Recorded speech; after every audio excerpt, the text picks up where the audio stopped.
สบายดีพ่อแม่พี่น้องสาวยูทูบทุกคนมื้อนี้เฮามาว่านเข้านะเสียต้อมนี่คือมื้อวานจานสุบันพันลำเพิ่นว่าปานมาเพิ่นบ่เคยวานจากเทื่อเพิ่นวานแต่มื้อเพิ่นว่ามื้อนี้ว่าสิมาเฮียนวานจากพอแล้วเฮียนเราบ่พอแล้วเฮียนเราอะงั้นเอาเจ้าตอนนี้พอแล้วที่อัพอายุทจักรเพื่อนนะมื้อปันจานล่ำนี่แหละมาดูว่าไทยเป็นยังไงกันเลยเป็นปันนาอยู่เป็นมายากหลายเพิ่นว่าน่ะบ่เคยปันยากสิเทื่อเพิ่นว่า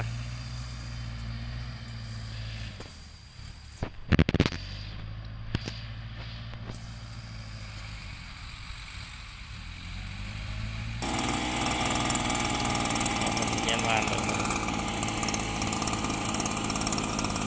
เอาตาย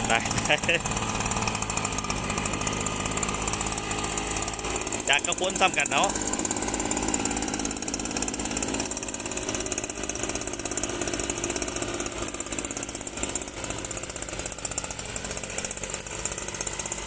ไปซ้ำนั่นละถึงแล้ว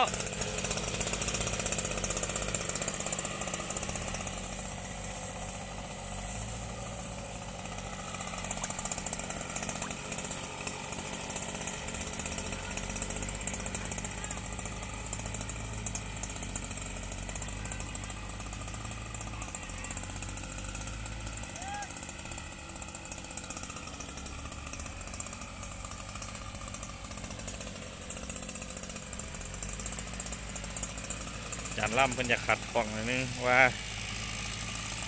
สุบันเพิ่นบ้านเพิ่นเอาท่านเอาเบิ่งกันดูว่าที่อยู่ห้างประมาณนี้นะ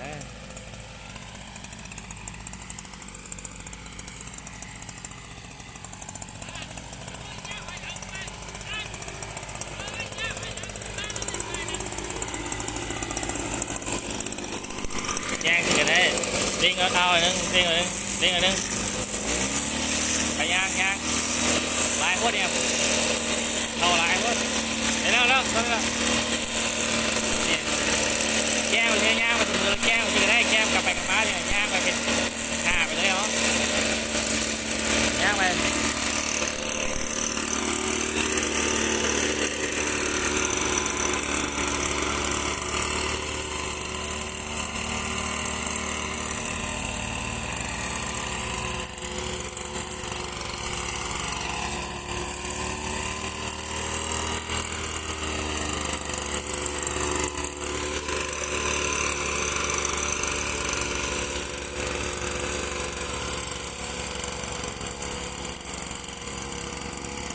เย็นวานม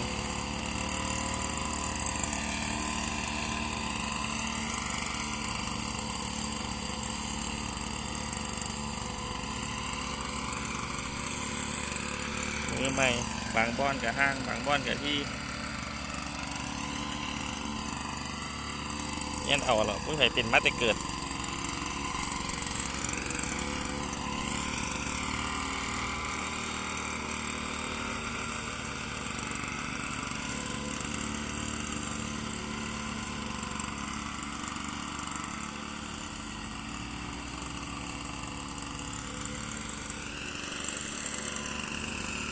ที่จริงแล้วว่าสีหยอดเอาแล้ววันนี้ฝนตกมาใส่เมื่อวานกับเมื่อคืนนี่มันยินเปียกก็เลยได้มาวานเอาพอแต่ก่อนนะทงนี้ก็เคยหยอดเอาทุกทีใส่เครื่องหยอดเต่าปูมันก็จะโบเปลือง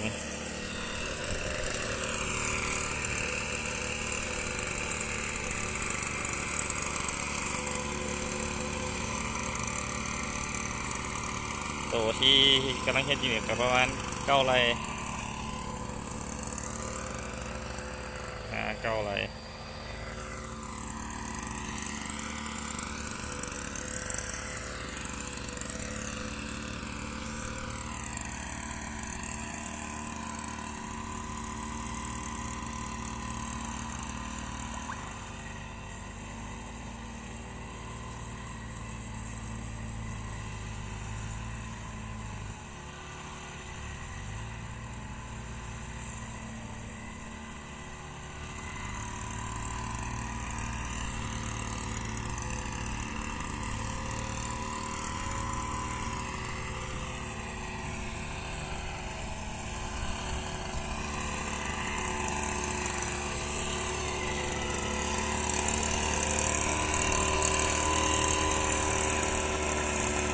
แก้เสือซะเลยเห็นว่า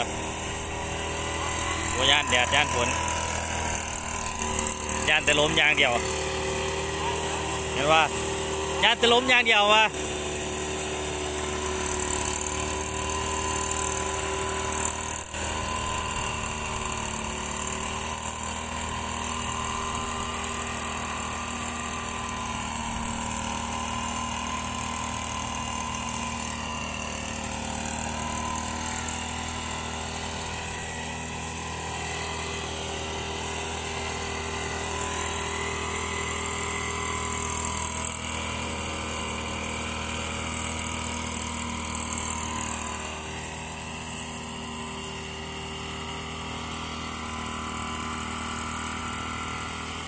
แก่พูดได้ไหม